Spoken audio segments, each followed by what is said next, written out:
J Shri K J Johnson, ഇവിടെ ഇവിടെ താങ്കളുടെ അന്വേഷണ മികവ് ദൃക്സാക്ഷികളില്ലാത്ത കേസാണ്. ഒരുപാട് പരിമിതികൾ അവിടെ ഉണ്ടായിരുന്നു. ഒരുപാട് പഴുതുകൾ അതിലുണ്ടാകാമായിരുന്നു. അതിൽ കൂടെ രക്ഷപ്പെട്ടു പോകാമായിരുന്നു. പക്ഷേ നിങ്ങൾ അക്ഷീണം പ്രയത്നിച്ചു. അതിനിടയിൽ അങ്ങേക്കും മറ്റു ചില ഉദ്യോഗസ്ഥർക്ക് ഉണ്ടായ പ്രയാസങ്ങൾ എനിക്ക് വ്യക്തിപരമായി അറിയാം. പക്ഷേ അങ്ങ് യൂണിഫോമിൽ അങ്ങ് പറയേണ്ടതില്ല, പറയുകയുമില്ല. ഈ രാത്രി അങ്ങക്ക് ഒരു സംതൃപ്തിയുടെ രാത്രിയാണോ ശ്രീ കെ ജെ ജോൺസൺ?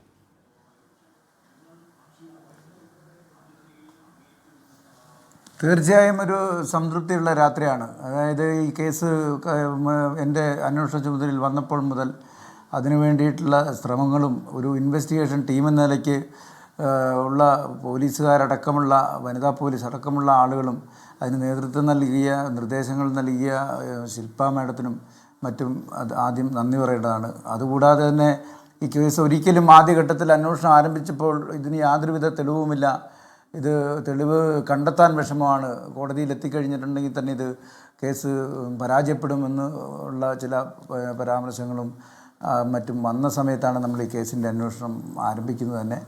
പക്ഷേ വളരെ കൃത്യമായിട്ട് എവിടെയൊക്കെ ഇതുമായിട്ട് ബന്ധപ്പെട്ട ചെറിയ തെളിവുകൾ അവശേഷിക്കുന്നുണ്ടോ അതെല്ലാം തന്നെ നമ്മളത് കളക്ട് ചെയ്യുകയും ഇതുമായിട്ട് കോർത്തിണക്കുകയും മറ്റ് സാക്ഷികളെയൊക്കെ തന്നെ കണ്ട് വളരെ അവരോട് ചോദിച്ച് കാര്യങ്ങൾ മനസ്സിലാക്കുകയും എല്ലാം ചെയ്ത് ഈ ട്രയൽ തീരുന്നത് വരെ അതിൻ്റെ പുറകെ നിന്ന ഇൻവെസ്റ്റിഗേഷൻ ടീമും അതുപോലെ തന്നെ അത് വളരെ ഫലപ്രദമായും സമർത്ഥമായിട്ടും കോടതിയുടെ മുമ്പിലെത്തിച്ച് സമർത്ഥിക്കുകയും ചെയ്ത പബ്ലിക് പ്രോസിക്യൂട്ടർ ശ്രീ വിനീത് സാറും ഈ വിധിയിൽ പങ്കാളികളാണ്. നമ്മൾ അറിയാം, ഈ കേസ് എന്ന് പറയുന്നത് ഞാൻ പറയുന്നത് കുറ്റകരമായ നരഹത്യക്ക് വേണ്ടുന്ന എല്ലാ ഉള്ളടക്കവും ചേർന്ന ഒരു ലക്ഷണമൊത്ത കൊലപാതകമാണ് ഈ ഷാരോണിൻ്റെ കൊലപാതക കേസ്.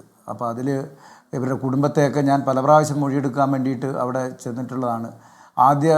ഈ ഷാരോൺ മരിച്ച അവസ്ഥയിൽ വളരെ ആരോഗ്യവാനായിരുന്ന, അതുപോലെ അമ്മ അവിടെ ഒരു സ്വകാര്യ ചിട്ടിക്കമ്പനിയിൽ ജോലി ചെയ്തിരുന്ന, വലിയ ആരോഗ്യ പ്രശ്നങ്ങളോ മറ്റു പ്രശ്നങ്ങളോ ഒന്നുമില്ലാതിരുന്ന അവരെ പിന്നീട് ഞാൻ കാണുന്നത് അതിനിടയ്ക്ക് 2-3 പ്രാവശ്യം കണ്ടിരുന്നുവെങ്കിലും വീണ്ടും പിന്നെ ഞാൻ കാണുന്നത് 2-3 വർഷത്തിന് ശേഷം ഈ ട്രയൽ ആരംഭിച്ചപ്പോൾ വീണ്ടും സംഭവ സ്ഥലങ്ങൾ ഒന്നുകൂടി വെരിഫൈ ചെയ്യുന്നതിന് വേണ്ടിയിട്ട് പോയ സമയത്ത് അവരുടെ വീട്ടിൽ പോവുകയും അമ്മയും അച്ഛനെയും കാണുകയും, എന്നാൽ അന്ന് ആരോഗ്യവാനായി നടന്ന ആ അച്ഛൻ പക്ഷാഘാതം വന്ന് ശാരീരികമായും മാനസികമായും തളരുകയും അതുപോലെ അമ്മയും മാനസികമായും ശാരീരികമായും അവശനിലയിലാവുകയും ചെയ്ത ഒരു കാഴ്ചയാണ് എനിക്ക് കാണാൻ കഴിഞ്ഞത്. അപ്പോൾ വയസ്സിൻ്റെയൊക്കെ കാര്യം പറയുമ്പം ഷാരോൺ മാത്രമല്ല നഷ്ടപ്പെട്ടത്, ആ കുടുംബത്തിൻ്റെ മറ്റുള്ളവരിലുണ്ടാക്കിയ ഫലങ്ങളും കൂടി നേരിട്ട് കാണാൻ സാധിച്ചു എന്നുള്ളതാണ് ഏറ്റവും വലിയ ഇതിൻ്റെ പ്രത്യേകത. അതുകൊണ്ട് തന്നെ ഈ കേസ് വളരെ സൂക്ഷ്മമായിട്ട് വിലയിരുത്തിയിട്ട് അതിനർഹിക്കുന്ന ഏറ്റവും കടുത്ത ശിക്ഷ തന്നെ ആണ് കോടതി ഇതിൽ പുറപ്പെടുവിച്ചത്. ശ്രീ കെ ജെ ജോൺസൺ, ഇത് ഇനി മേൽക്കോടതിയിലേക്ക് പോകുമ്പോൾ ആ കോടതിയിലേക്ക് വിവേചനാധികാരമാണ് എന്ന് പറയുമ്പോൾ പോലും ഈ കേസിൽ നിങ്ങളെടുത്തൊരു എഫർട്ട് അതിഭീകരമായ എഫർട്ടാണ് എന്ന് പറഞ്ഞാൽ അതിൻ്റെ ശാസ്ത്രീയ പരിശോധന രീതിയിലേക്ക് നോക്കുമ്പോഴേക്കും ഈ പറയുന്ന സൈബർ ഫോറൻസിക് വർക്ക് സ്റ്റേഷനിൽ forensic recovery evidence device, UFED touch V7.60, Logicube Falcon, Windows 10, EnCase, Magnet Axiom, UFED 4PC, UFED physical analyzer, UFED cloud analyzer എന്ന് പറഞ്ഞാൽ ആ മേഖലയിൽ ഉപയോഗിക്കാൻ കഴിയാവുന്നതിൻ്റെ പരമാവധി സാങ്കേതിക സംവിധാനങ്ങൾ ഉപയോഗിച്ചുകൊണ്ട് ഒരു കണ്ണി പോലും പൊട്ടിപ്പോവാതെ വളരെ ഫുൾ പ്രൂഫായി, എനിക്ക് തോന്നുന്നു ഇത്തരത്തിൽ പരിശോധിച്ച മറ്റൊരു കേസുണ്ടോ എന്ന്. ഇതൊരു പുതിയ കാലത്തെ ഫോണുമായി ബന്ധപ്പെട്ട അതിൻ്റെ സെർച്ചുമായി ബന്ധപ്പെട്ടൊക്കെയുള്ള ഒരു പുതിയ കാലത്തെ പുതിയ കേസാണ്. മറ്റൊരു കേസുണ്ടോ എന്നറിയില്ല. അത്തരത്തിൽ ഫുൾ പ്രൂഫായി കണ്ണി പൊട്ടാതെ വളരെ പെർഫെക്റ്റ്ലി ഫിറ്റ് ചെയ്ത ആ കേസ്, അല്ലെങ്കിൽ വളരെ പെർഫെക്റ്റായി ബന്ധപ്പെടുത്തിയെടുത്ത എവിടെങ്കിലും പഴുതില്ലാത്തെടുത്തൊരു കേസിൽ വ്യക്തിപരമായി മേൽക്കോടതിയിലേക്ക് പോയാലും ഇതിൽ മാറ്റമുണ്ടാവില്ല എന്നാണ് എൻ്റെ വിശ്വാസം. Shri K J Johnson.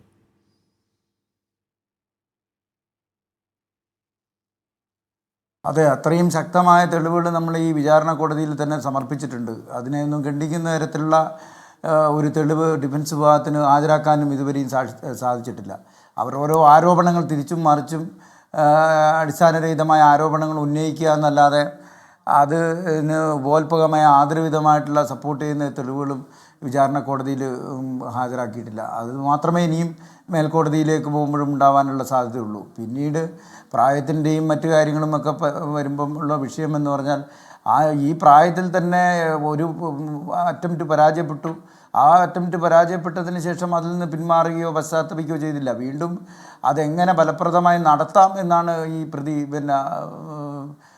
ചിന്തിക്കുകയും ആസൂത്രണം ചെയ്യുകയും ചെയ്തത്. അതായത് ഒരു പ്രൊഫഷണൽ ആവാൻ ഉള്ള, അതായത് ഇനിയിപ്പം ആദ്യഘട്ടത്തിൽ ഉള്ള ഈ പിഴവുകൾ വേണമെങ്കിൽ മറ്റൊരു കുറ്റകൃത്യത്തിലേക്ക് വരുമ്പം ആവർത്തിക്കണമെന്നില്ല. അതാണ് ഏറ്റവും വലിയ വിഷയം. പ്രായം എന്നുള്ളത് ഒരു കുറ്റകൃത്യത്തിനുള്ള ഒരു ഘടകമേ പരിഗണിക്കരുതെന്നാണ് എൻ്റെ അഭിപ്രായം. അതായത് 18 വയസ്സിന് ശേഷം വോട്ടവകാശമുള്ള ഒരു രാജ്യത്താണ് നമ്മൾ ജീവിക്കുന്നത്. ആ കുറ്റകൃത്യത്തെക്കുറിച്ചും നിയമത്തെക്കുറിച്ചും പൗരന്മാർ ബോധ്യവാന്മാരാവണം. അവർ അത് പഠിക്കുന്നുണ്ട്, ഭരണഘടന പഠിക്കുന്നുണ്ട്, നിയമങ്ങൾ പഠിക്കണം.